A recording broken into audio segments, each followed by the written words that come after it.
Harihara Veeramallu cinema 4 సంవత్సరాల పైనుంచి తీస్తున్నారు. ఇప్పటికే 3-4 సంవత్సరాలు అయింది కదా ఆ సినిమా తీస్తున్నారు. అక్కడ ప్రొడ్యూసర్ తీవ్రమైనటువంటి ఆర్థిక ఇబ్బందుల్లో ఉన్నారని ఏఎం రత్నం గారి గురించి కూడా చాలామంది మాట్లాడుతున్నారు. ఆ విషయం ఫిల్మ్ ఇండస్ట్రీలో ఎవరిని అడిగినా చెప్తారు. కానీ ఆ సినిమాకి అసలు ప్రొడ్యూసర్ ఎవరు? ఇన్ని సంవత్సరాలు ఆ సినిమా తీయడానికి కారణం ఏంటి? ఆ తర్వాత మీరు చాలా సినిమాలు ఒప్పుకున్నారు కదా, అవన్నీ పూర్తి చేశారు కదా. కానీ హరిహర వీరమల్లు సినిమా మాత్రమే ఎందుకు పూర్తి చేయరు? ఆ సినిమా భారీ బడ్జెట్ సినిమా. మీకు వచ్చిన డబ్బులు, మీకు ప్యాకేజీ ద్వారా వచ్చిన డబ్బుల్ని బ్లాక్ని వైట్ చేయడానికి హరిహర వీరమల్లు సినిమా రూటింగ్ అవుతుందనే అనుమానం చాలామందికి కలుగుతుంది. మీ బ్లాక్ మనీ వైట్ మనీ చేసుకోవడానికి అక్కడే రూటింగ్ అవుతుందనే అనుమానం చాలామందికి కలుగుతుంది. అందుకే ఆ సినిమా పూర్తే అవ్వట్లా. దీనికి కూడా మీరు సమాధానం చెప్పాలి. ఇంకా చాలా ముఖ్యమైన విషయం, మీ మీద పవన్ కళ్యాణ్ గారి మీద దిల్ రాజు గారు ఇన్కమ్ ట్యాక్స్ డిపార్ట్మెంట్లో కంప్లైంట్ ఇచ్చారా, ఇవ్వలేదా? అసలు మీ మధ్య విభేదాలు ఎందుకు వచ్చినాయి? మీరు మొత్తం డబ్బులు మీరే ఇన్కమ్ ట్యాక్స్ కట్టి మొత్తం డబ్బులు వైట్లోనే ఇవ్వాలి అని మీరు దిల్ రాజు గారిని ఇబ్బంది పెడితేనే మీ మీద ఇన్కమ్ ట్యాక్స్ డిపార్ట్మెంట్లో లిఖితపూర్వమైనటువంటి ఫిర్యాదు ఇచ్చారని చెప్తున్నారు. ఇది నిజమా కాదా? అందుకనే ఒక ఆడియో ఫంక్షన్లో పవన్ కళ్యాణ్ గారు చూశారుగా, పెద్ద బొట్టు పెట్టుకొని, అది న్యూ ఇండియానో ఏదో సినిమా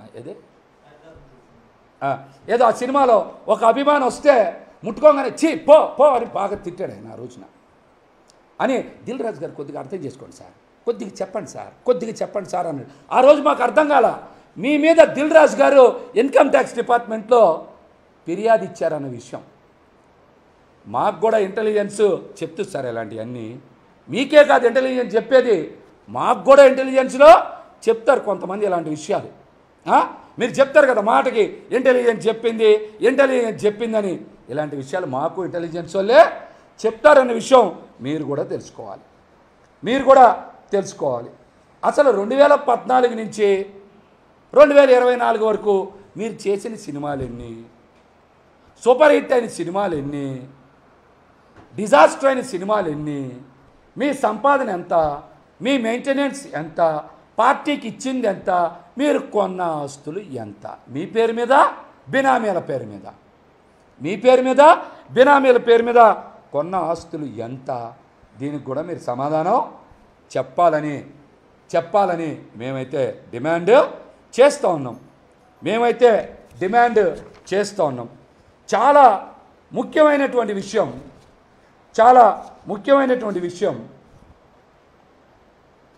పదే ఫిలిం ఇండస్ట్రీ మా మీదే బతుకుతుంది. ఫిలిం ఇండస్ట్రీకి ఫిలిం ఇండస్ట్రీలో 100 మంది మా మీద ఆధారపడి బతుకుతున్నారని చెప్తున్నారు. అసలు మీ మీద ఆధారపడి బతికింది ఎవరు? ఎవరిని అభివృద్ధిలోకి తీసుకొచ్చారు? ఎంతమందిని ప్రొడ్యూసర్స్గా చేశారు? ఎంతమందిని ప్రొడక్షన్ మేనేజర్స్గా చేశారు? ఎంతమందిని ఇప్పటి వరకు డైరెక్టర్లుగా చేశారో చెప్పండి.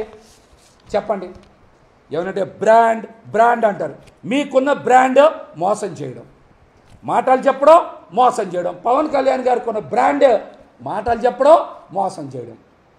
ఏ రోజైనా సరే మీ కుటుంబంలో ఒక వ్యక్తి అయినటువంటి బన్నీ గారి గురించి, అంటే అల్లు అర్జున్ గారి గురించి ఎప్పుడైనా సరే 4 మాటలు పొగిడారు ఎప్పుడైనా? ఏమనంటే ప్రభాస్ గారి గురించి చెప్తారు, జూనియర్ ఎన్టీఆర్ గారి గురించి చెప్తారు, మహేష్ బాబు గారి గురించి చెప్తారు, చరణ్ గారి గురించి చెప్తారు. మరి మీ ఇంట్లో ఉండేటువంటి అల్లు అర్జున్ గారి గురించి ఎప్పుడైనా సరే 4 మాటలు చెప్పారా పవన్ కళ్యాణ్ గారు? ఏమనంటే బ్రాండ్ అంటారు, ఇండస్ట్రీస్కి మేమే అంటారు కదా. మరి ఎప్పుడైనా అల్లు అర్జున్ గారి గురించి 4 మంచి మాటలు చెప్పారా? అల్లు అర్జున్ గారు ఒక బ్రాండ్, తెలుసుగా బ్రాండ్ పేరు AA ఉంటుంది, AA అల్లు అర్జున్ బ్రాండ్. అల్లు అర్జున్ ఒక బ్రాండ్, తెలుసుగా.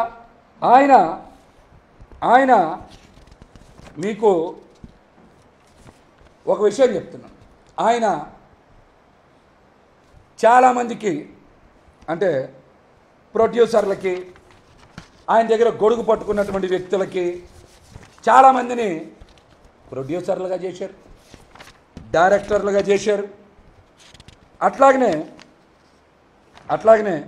డైరెక్టర్లుగా చేశారు. అదేవిధంగా మీరు చూస్తే చాలామందికి సొంత ఇళ్ళు కూడా కొనిచ్చారు. బంధువులకి అదేవిధంగా స్నేహితులకి, తనని నమ్ముకున్న వాళ్ళకు కూడా ఆయన ఏం చేశారు? సొంత ఇల్లు కూడా కొనిచ్చారు. అల్లు అర్జున్ ఒక బ్రాండ్. ఆయన క్యారీవాన్ మీద చూశారుగా డబల్ఏ అని ఉంటుంది. ఆయన షర్ట్ల మీద కూడా ఒక రాసి ఉంటుంది, డబల్ఏ అని రాసి ఉంటుంది. అల్లు అర్జున్ గారు ఒక బ్రాండ్. మరి ఆయన బ్రాండ్ ఏంటో తెలుసా? ఒక చినిగిపోయిన చొక్కా వేసుకొని, ఒక చిరిగిపోయిన లుంగి కట్టుకొని, ఒక ఇరిగిపోయిన పుల్ల పట్టుకొని ఇంటి ముందు ముగ్గులు వేస్తారు కదా, అట్లాంటి ముగ్గులు రంగులు 4 ముఖానికి రాసుకుంటే, ఒక చిరిగిపోయిన లుంగి, ఒక ఇరిగిపోయిన పుల్ల, ముఖానికి 4 రంగులు రాసుకుంటే 1000 కోట్లు వసూలు చేసినవే ఆయన బ్రాండ్ పుష్ప. ఏంటి? పుష్ప. దేశవ్యాప్తంగా కదిలిచ్చింది ఆ సినిమా. అది బ్రాండ్ అంటే, అది ఫిల్మ్ ఇండస్ట్రీని బతికించడం అంటే, మీరు ఎక్కడన్నా అట్లాంటివి చేశారా? ఒక మారుతి, ఒక బన్నీ వాసు, అట్లాంటి వాళ్ళు చాలామంది బయటకు వచ్చారు. ఈ మాట ఎందుకు మాట్లాడింది తెలుసా? ఈ మధ్య చంద్రబాబు నాయుడు గారితో పవన్ కళ్యాణ్ గారు నుంచొని స్కిల్ డెవలప్మెంట్ గురించి మాట్లాడుతున్నాడు. పవన్ కళ్యాణ్ గారు, అసలు నీకు స్కిల్లే లేదు, ఇంక డెవలప్మెంట్ ఏమొస్తుంది? అసలు మీకు స్కిల్లే లేదు, డెవలప్మెంట్ ఏమొస్తుంది? అందుకనే అల్లు అర్జున్ గారి బ్రాండ్ గురించి మాట్లాడా. Pushpa 2 table 1200 crores. Pushpa 2 table 1200 crores అంట. నాకు తెలియదు సినిమాల మీద పెద్దగా నాలెడ్జ్లు. 1200 crores అంట. మరి ఇండస్ట్రీ ఎవరి మీద బతుకుతుంది? ఎవరికి ఉపయోగపడుతున్నారు? ఎవరిని పెంచుతున్నారు? ఎవరిని పెంచుతున్నారు? ఎవరైనా సరే. బన్నీ గారి దగ్గర నేను ఒక 4 పేర్లు చెప్పా. మీ దగ్గర ఇలా పెరిగిన వాళ్ళ పేర్లు చెప్పండి. ఎక్కడైనా సరే ఇట్లాంటి పెరిగిన వాళ్ళ పేరు చెప్పండి. గణేష్ అనే ప్రొడక్షన్ మేనేజర్, గొడుగు పట్టుకున్న వ్యక్తి గణేష్ని ప్రొడక్షన్ మేనేజర్ చేశారు బన్నీ గారు. ఇట్లాంటి ఏమైనా మీ దగ్గర ఉంటే చెప్పండి. ఆఖరికి మీ దగ్గరుండే తిరుపతి సీనుకు కూడా ఏం చేయలేదు కదా మీరు. పవన్ కళ్యాణ్ గారు ఏం చేయలేదు కదా. మరి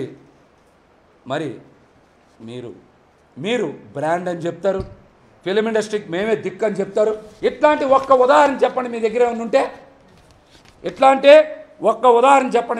ఉంటే.